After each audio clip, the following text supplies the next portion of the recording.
Hello, and welcome to the IAPR Podcast. Today, I am very privileged to have Professor Paul Priester with me, and he is a professor in the School of Rehabilitation and Performance Sciences in the College of Health and Human Sciences at Northern Illinois University.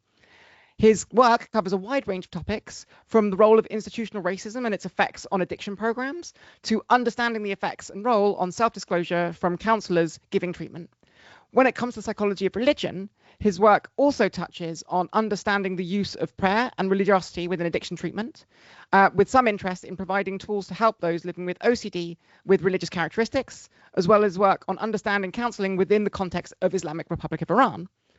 Outside of his academic research, Paul is also a member of the Food, Faith and Farming Network, which seeks to utilize people's spirituality to help them connect to the land and food which they both eat and grow. So with that, hello, Paul. Hello, Sarah. First things first, I just want to make sure that our audience know a bit more about who you are in terms of the background that you have, academic-wise, and how it is that you became interested in the psychology of religion in particular. So please, could you expand on that? I'd be happy to. So I had an affinity for foreign languages, and I studied French translation at the University of Iowa and got a bachelor's degree in French translation. I really hadn't thought very much about what I was going to do career-wise. It's a good example of what you call high level of career immaturity. But I enjoyed it. And so I finished that degree, and I really didn't know what to do with my life. So I started working in the restaurant industry and worked in the restaurant industry for a number of years and slowly working my way up the food chain. You know, you work at nicer and nicer restaurants. And then one of the big turning points for me was that I also had developing cocaine addiction and alcoholism. So I kept working my way up the restaurant industry, making more and more money. Finally was a captain in a 4-star French restaurant, which I still try to figure out. I think that I might have been making more money then than I am now as a professor. But anyway, the access to that amount of money really threw gas on the fire of my cocaine addiction and alcoholism. And so in 1989, I realized I had to do something about that. I had to surrender. It was literally, for me, get off the cocaine and alcohol or die. That was the choice. So I surrendered and I went to a treatment center. And also at that point, an important part of the story is I was just antagonistic atheist.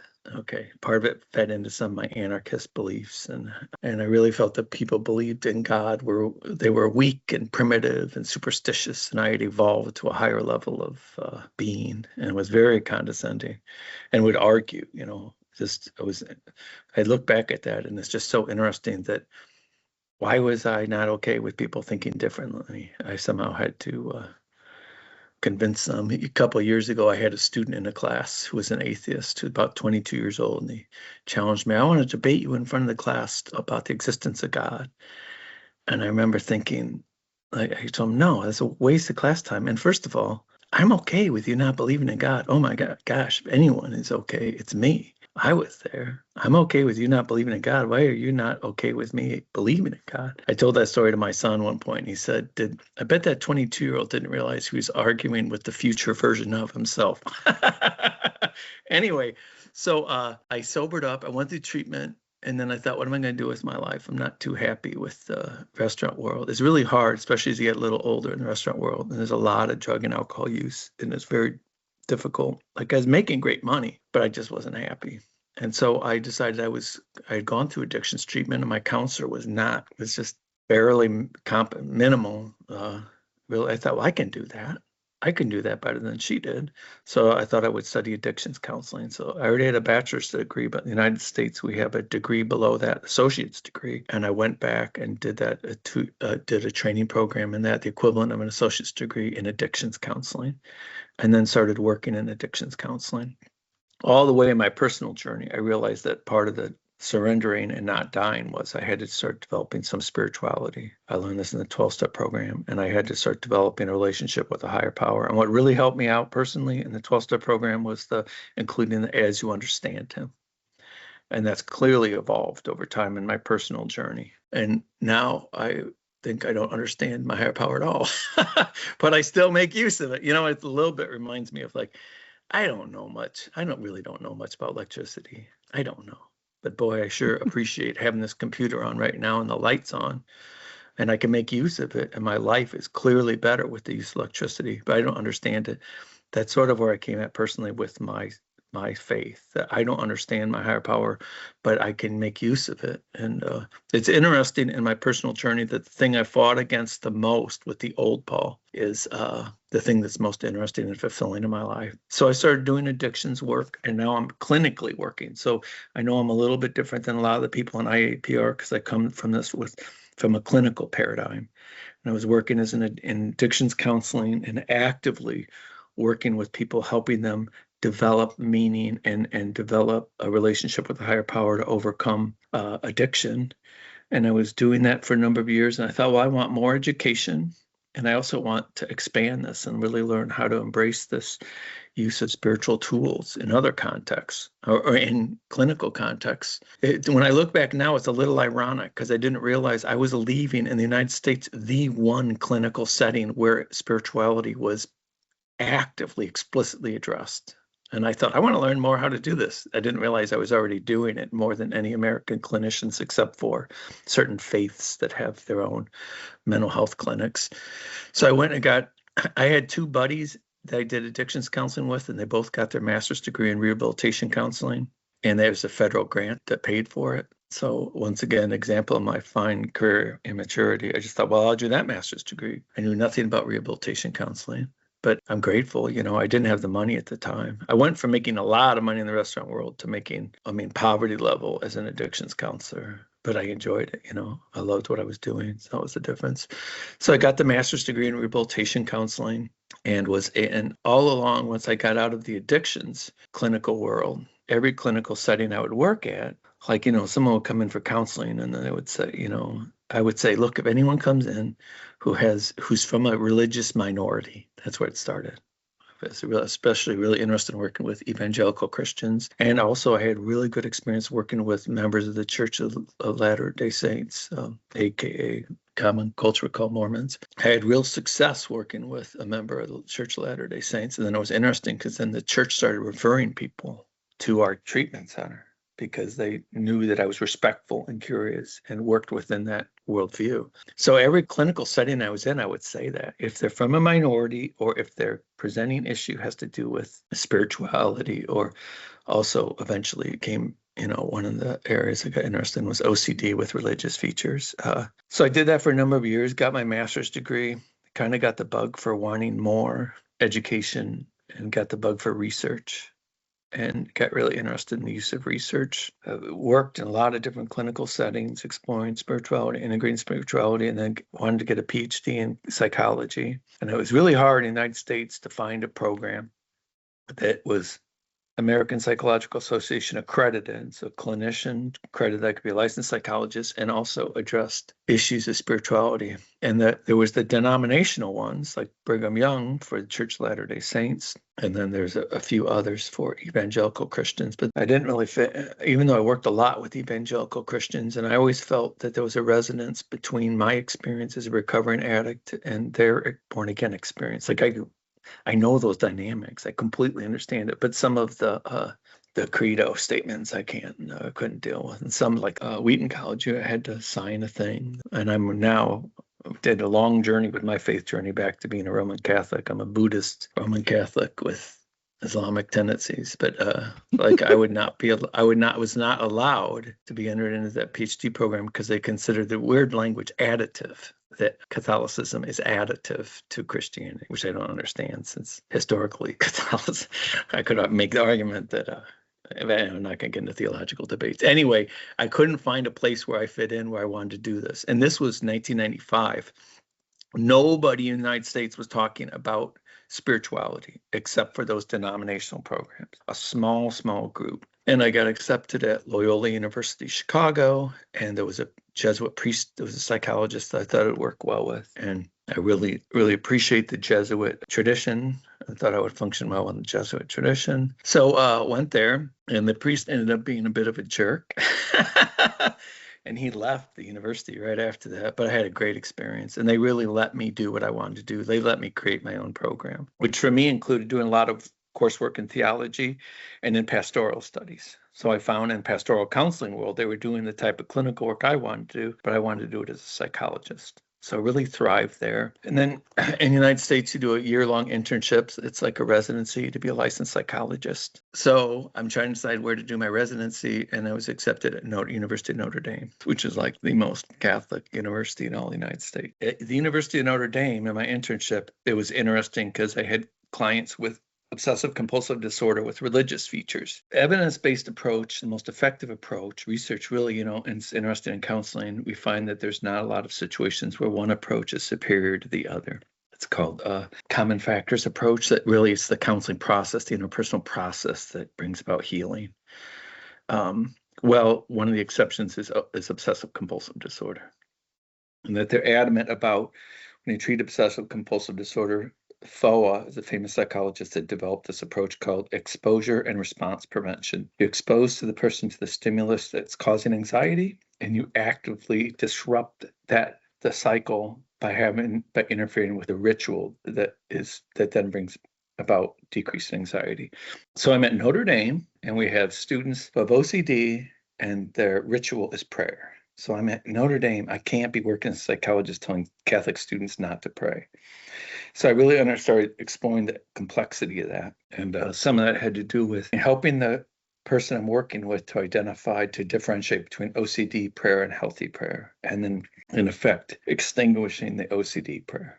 So that was interesting. And I published on that. Went on, finished my PhD, went to work as an assistant professor in rehabilitation counseling at University of Wisconsin-Milwaukee. I remember when I applied for the job there, I told them, they really liked my research, and I explained, well, this is part of my research, and it has to do with similarity and dissimilarity in self-disclosure. Clients disclosing addiction status, impact on the counseling process. I said, but I got to tell you that my main aspect of research is dealing with spirituality and integrating spirituality. And I remember telling them, is that a problem? And they said, no, that's not a problem. We just want you to be productive. It was a problem later on, but that's okay. And then my first year there, in 2000, I saw an ad for a conference in Tehran, Iran. And I thought, well, that sounds interesting, on psychology of religion. So if I were going to summarize my addiction, it was the world getting smaller and smaller till it was just cocaine and alcohol and me. If I were to describe my journey of recovery, it's the world getting larger and larger.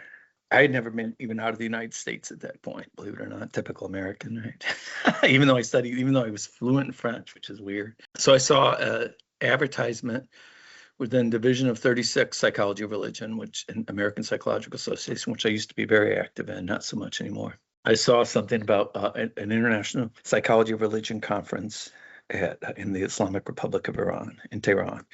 And I thought, boy, what an exciting adventure. What a way to symbolize how far I've come in recovery and how much freedom I have to go there. So I submitted a couple papers and I was a little nervous because one of them is my first seeds of a thought about would the 12-step program work with Muslims or not. This has now become a career-long topic of study. And I went and I met wonderful people. I met wonderful Iranians like Shiva Khalili and Jalal Asadipour, and become lifelong friends and colleagues. And Helmut Reich from Switzerland, who's no longer with us. And a whole bunch of people I met there, and it was very stimulating. And it was interesting because usually I think I'm going to do research in this area, but this was more, I developed these friendships, and it was out of the friendships and collaborative friendships that this other area came out. I've never been so nervous in my life, though, is when I'm lecturing on, is the 12-step model appropriate for Muslims? It's an auditorium with 3,000 people, and the first 250 people in the front rows are clerics in their white robes.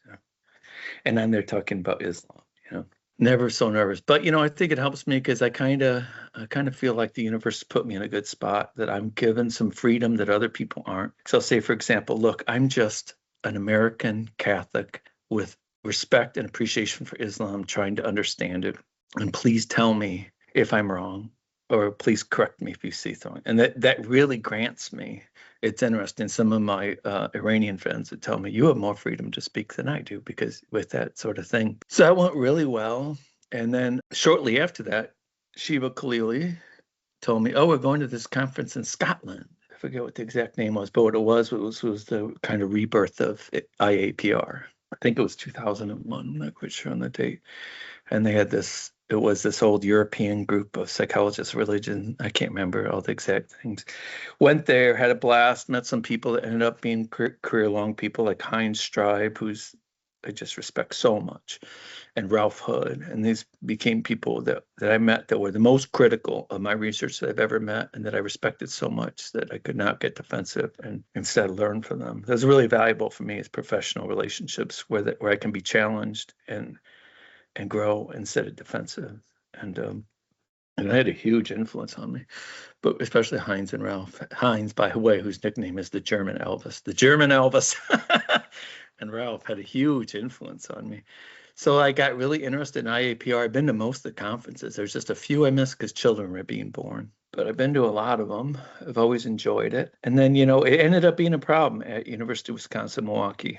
I'll never forget that I was going up for tenure, and there was a clear hostility towards my, it was kind of weird. I was hitting the third rail of forbidden topics, and that being it was okay to talk about spirituality if I do it in vague multicultural terms. But then when I start talking about Muslims or talking about Iranians, suddenly that was not okay, it would appear. And I don't want to go into it, but I wasn't granted tenure, which in the United States means you don't have a job. I was okay with it. I remember them saying, we don't value the quantity or the quality of your research. And I tell them, well, maybe I'll grant you the quantity one, but but I think I'm doing some good stuff here. But it was really affirming, because it's like, I'm going to take back and not let other people judge what they think about my research. And I think it's cool and interesting. And I'm going to Iran. I've been to Iran many times and done field studies on Muslims' use of the 12-step model. I think that's cool and interesting. So I use the other F word, forget them, I'll say.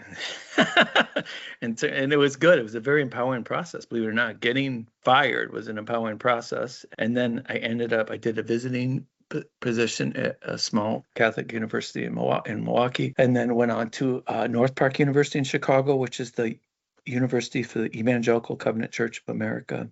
Fit in real well there. I was granted tenure and full professor status. The irony was my research productivity went off the charts once I had tenure, which is not the case usually in the United States. People get tenure and they do very little research because there's no external benefit. And for me, it was good not to have external benefit. I was doing it just for me and doing the type of research I want to do. It hurt me a little bit later on when I tried to move up the administrative ladder, and they're looking, what's this article about? Adolescent girls, feminism, and vegetarianism, and the patriarchy.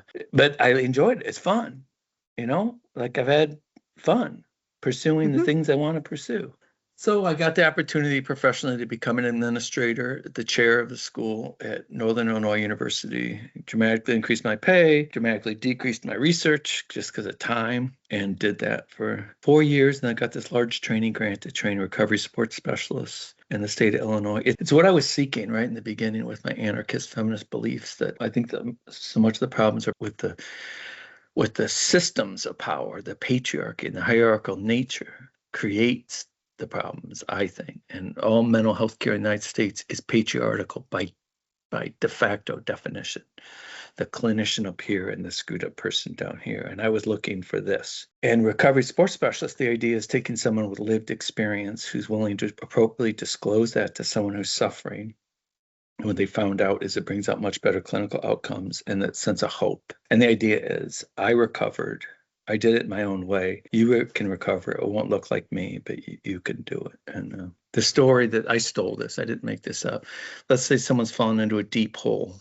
Maybe it's mental health, maybe it's substance use.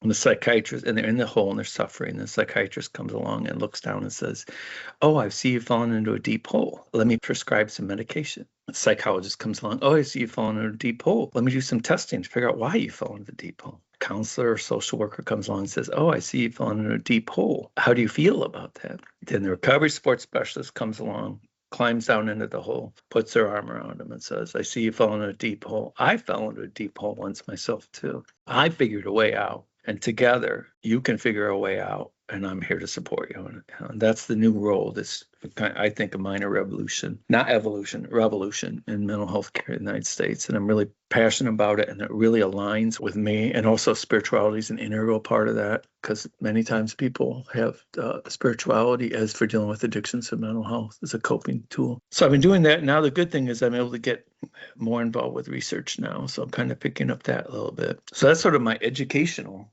journey. Yeah, and you've already preempted my next question when I was going to ask how you found out about the IAPR, but you've long preempted that question.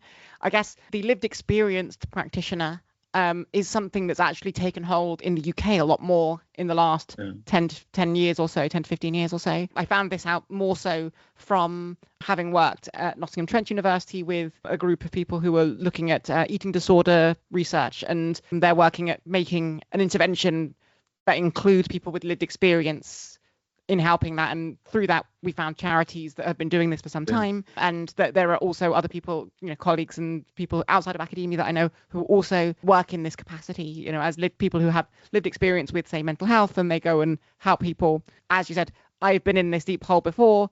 Let's work together to help you out of this as a supporter, rather than telling you exactly how it works and this is what you must do kind of thing. To me, even the language is offensive, because in psychology, they'll use the term the wounded healer.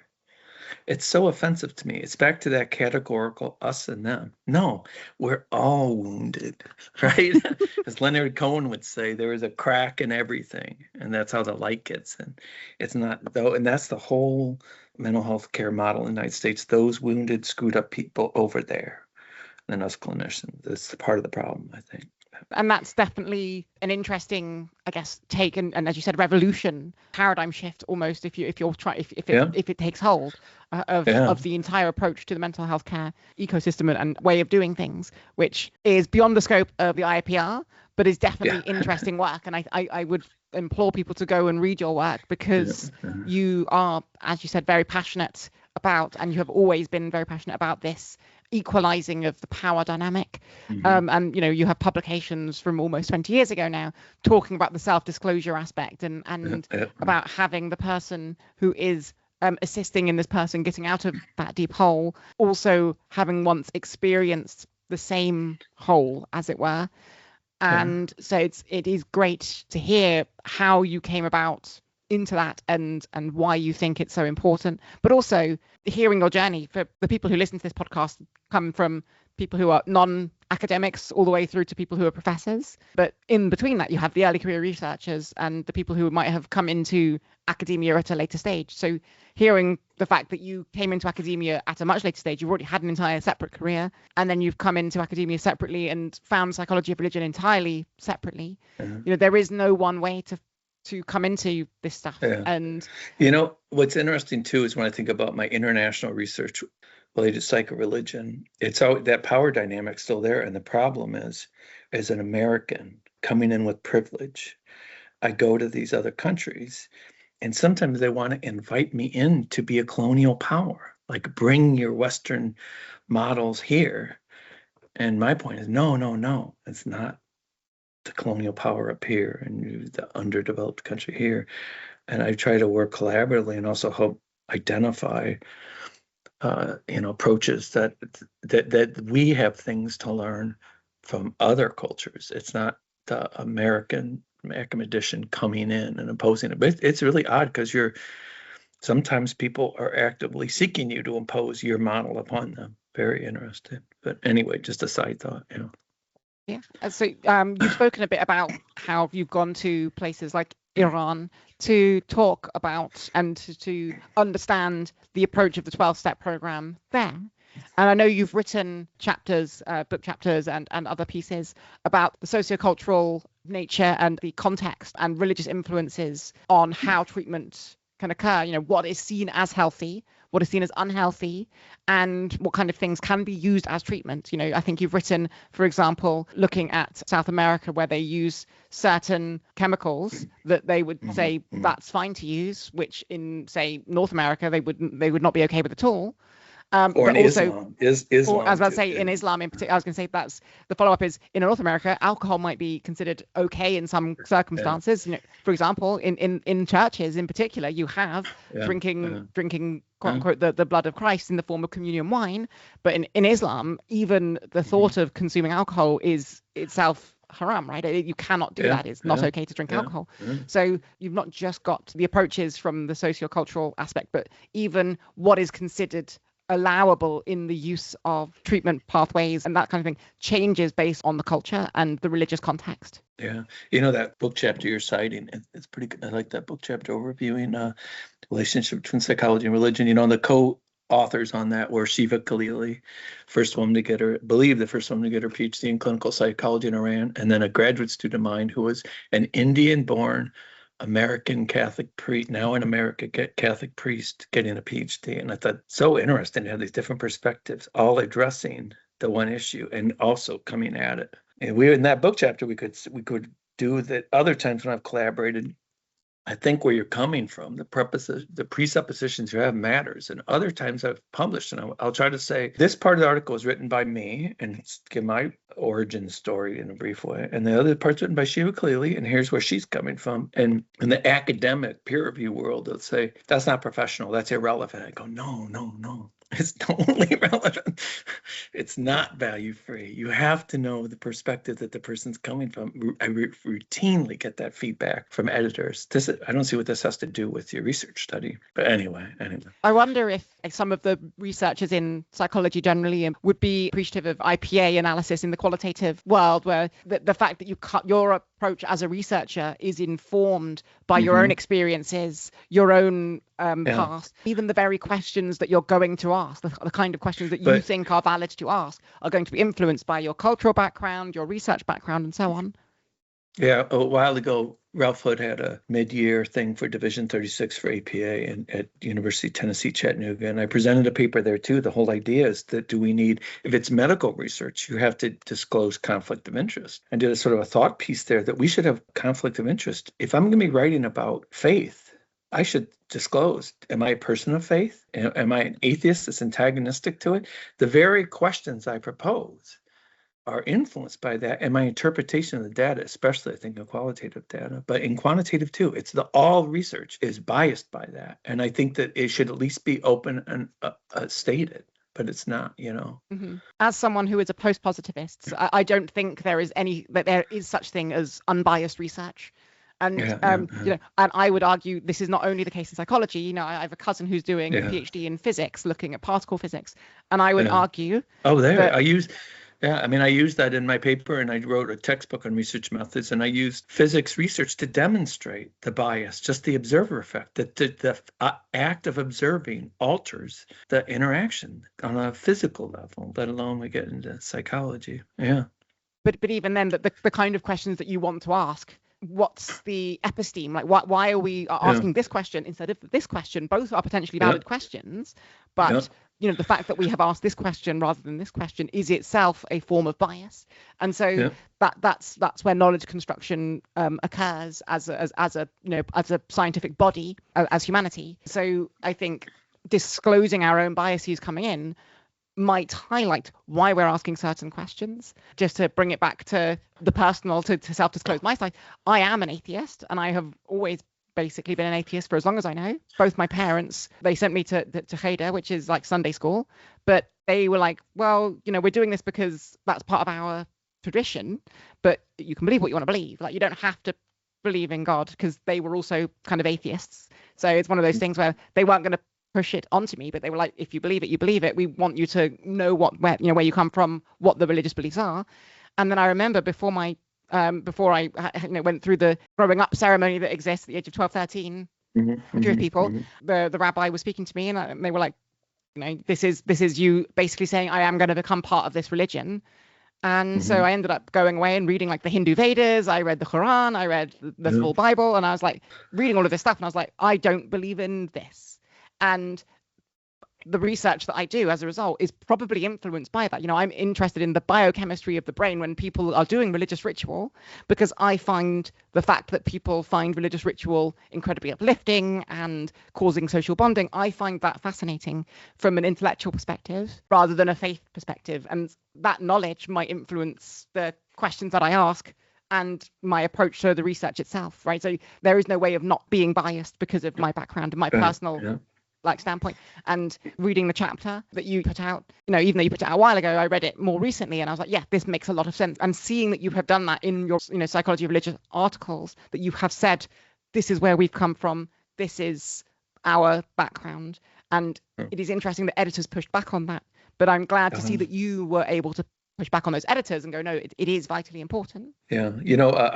I get so much wisdom from, I really like Heinz's theory of Xenosophia, which I really encourage anybody watching this to read up on, his research on the idea of wisdom from other faith traditions and benefiting and learning without it challenging my personal faith. But Muslims, I found have just some real brilliance and wisdom here with raising adolescent children that they would tell me the worst thing to do is to force their religion on them. They will rebel. Where they are in life, they will rebel. If you don't force it, they may rebel a little and return to it. But then it's their choice to return to it. And I just find so much wisdom in that. So now that you've said that you're stepping down from the more administrative role at the Northern Illinois University and you're doing a more research focus, what kind of stuff do you have currently in the pipeline that you're working on now? Is there anything currently in the pipeline, or are you just starting up research projects? No, I've had things in the pipeline all along. My problem is I'm too intrinsically motivated. I do the research, gather the data, present it at IAPR at a conference, and then move on and don't publish it. But I've got a longitudinal study coming up on about 20 years doing monthly interviews with about 12 former atheists that have recovered from addiction within the 12-step model and tracking their changes in their development of spiritual beliefs and the processes related to it. In psychology of religion, I don't think we spend enough time on the process, the underlying process. My first grant I wrote for NIH that was rejected. So I wanted to explore, do a qualitative study exploring the process of the development of spirituality. And they said, this has been covered in the literature. I'm like, no, it hasn't. You show me where they talk about the process. They could talk about outcome or correlations, but what about the underlying process? Helmut Reich published a really good article years ago on the process for adolescent spirituality development, which is interesting. So I'm more interested in the process, and some of the things I'm finding just really don't fit into the categories we have. Erickson would say, they require accommodation rather than assimilation. They don't fit. So I have people with long-term, high-quality sobriety that practice spiritual practices that don't believe in God, and then yet they pray. I go, why do you pray if you don't believe in God? Because they tell me I have to pray if I want to stay sober. So I pray. I go, well, who do you pray to? Doesn't matter. Or like this idea of turning things over. If I'm overwhelmed with something, I turn it over. And I go, well, turn it over to what? It doesn't matter. I just have to. But it's really odd. That doesn't fit our categories of people of faith, atheists, disbelievers. It just doesn't fit. It's way more complicated. When you get down into the details of an individual and their process and their journey, it's interesting. So I'm continuing to do that.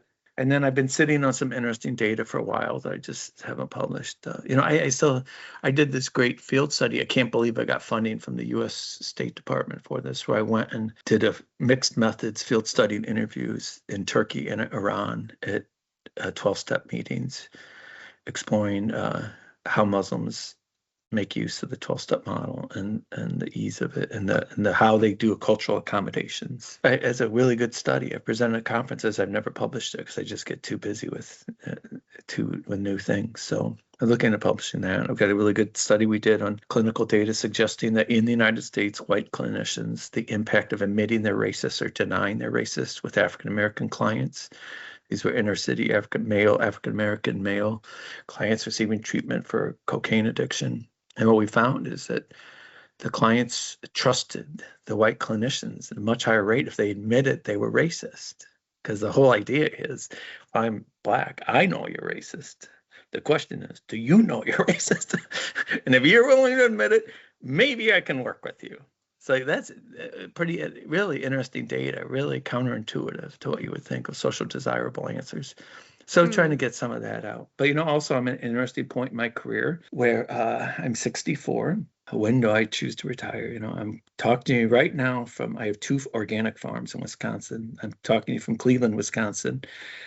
We have 5 acres. My other farm is 15 acres. And I love doing psychology work. I love teaching. I love doing research. But boy, I like farming even more.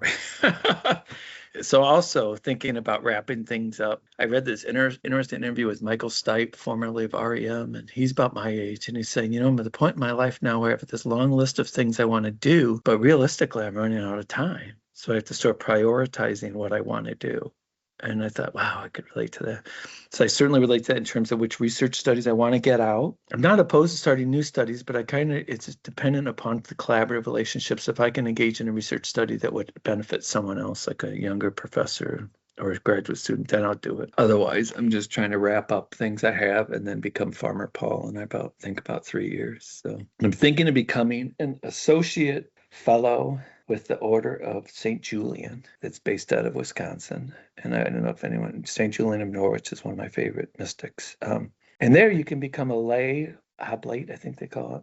And the whole idea is that you just commit to simplicity, hard work, especially in terms of agriculture, and silence, and a life of prayer and quiet and solitude. And that's what I do now at my farm, and it feeds something in my soul that nothing else feeds, So that's sort of next on the to-do list, the 5-year plan.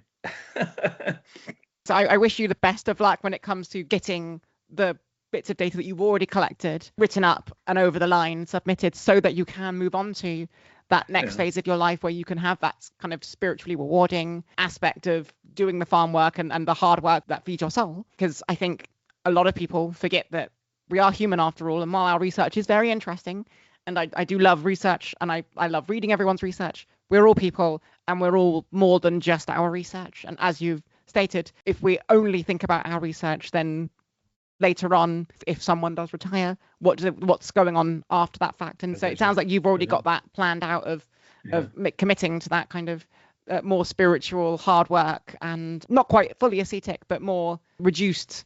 And the quiet, I can't tell you the quiet, the silence. So I used to listen to music when working in the field, or I would listen to podcasts, or I like BBC radio a lot. I listen to a lot of BBC radio. And at a certain point, a couple years ago, I just turned it off and just sit in the field working, listening to the wind and the birds. That too feeds something. And I think we need that more and more on a cultural level. We have constant distraction and constant ADHD demands on our attention. That just feeds something deep in my soul that nothing else does. Yeah. So there's a hunger there for that. And that sounds like a pretty good place to close off our this interview. It sounds like your work, which I would recommend people do go away and read, because it is really interesting to hear about something, at least for me, something so outside my wheelhouse, understanding how spirituality and religiosity can be brought into the counselling and the kind of mental health treatment dynamic, but also even interrogating my own potential biases and how my background, my faith or lack thereof background, might influence the very research questions that I'm asking, and might influence how I interact with all the research that I'm doing. So I think people should go away and read your work. So with that, is there anything else that you want me to talk about if you think I've missed something out? Well, I just, it's funny you telling people to read my work. You don't have to read my work. Come talk to me over a cup of Brazilian coffee. But it's kind of something that you've obviously read my work, but as an academic, to me, it's funny that people say, I love your work. I'm not going to use an obscene phrase. They're blowing smoke. So just to mess with people, I say, okay, really, what did you like? Which piece? And then they can't say anything. So out of habit, I always say that. So I'm in Isfahan, Iran, doing this field study, mixed method study of Iranians, Muslims using the 12-step model. There it was NA. And Dr. Raman Radfar, brilliant. I really recommend, don't read my work, read Dr. Raman Radfar's work. One of the international leading experts on harm reduction approach to drug use. Brilliant, way light years ahead of the United States in terms of harm reduction. Dr. Radfar said, I really like your work. And I said, oh, out of habit, oh, really, which piece did you like? Well, I'm an MD, but I did my master's in public health. My thesis was on case studies exploring spirituality, and I really liked your case study exploring the development of spirituality to treat cocaine addiction. I said, oh my God, that's the first time anyone answered the question. And here I am in Esfahan, and someone's read an article I did. Anyway, it's funny. You never know when you publish something, you never know where it ends up. I'm glad it helped someone there. And I'm glad that you had someone that you admire had read your work. So that's always exciting. I think with that, thank you so much for your time. And thank you everyone for listening. And see you everyone in Brazil. Yes, I'm very excited that you brought that up and I didn't. So it's in about a year's time. The next IAPR conference is in Brazil, in Brasilia. And we're very, very excited about that. But until next year, the main way that we're going to be talking about the research that's currently going on and the researchers that exist is through this podcast. Thank you for your time, Paul, and thank you everyone for listening.